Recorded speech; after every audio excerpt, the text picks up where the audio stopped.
Hi, my name is Mark Tennant. This short video clip is about how to make tennis easier for young children by using slower balls and smaller courts.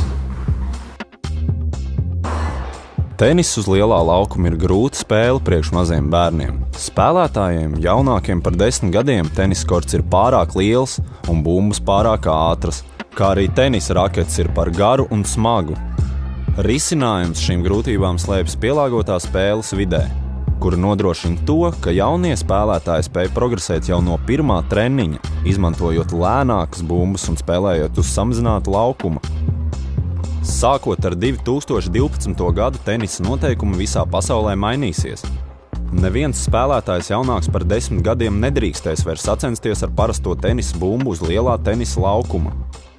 Tā vietā visās sacensībās tiks izmantotas lēnākas bumbas un samazināti korti, lai palīdzētu attīstīt bērnu tenisa spēli. Kampaņa saucas U10 tenis.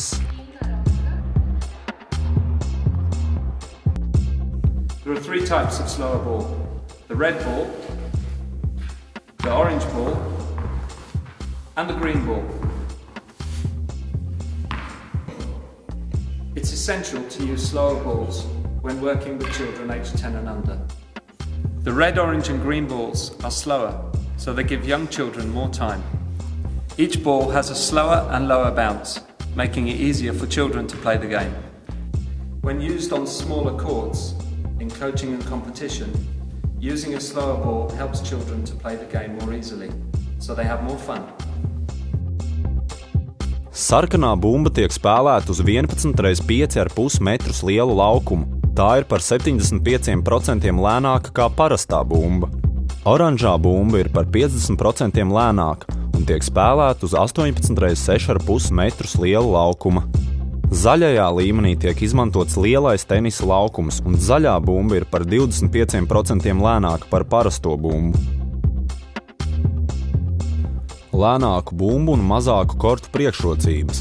Tiek iegūts laiks, palielinās bumbas kontrole, veidojas pareiza spēles tehnika, tiek izspēlētas garākas un kvalitatīvākas izspēles.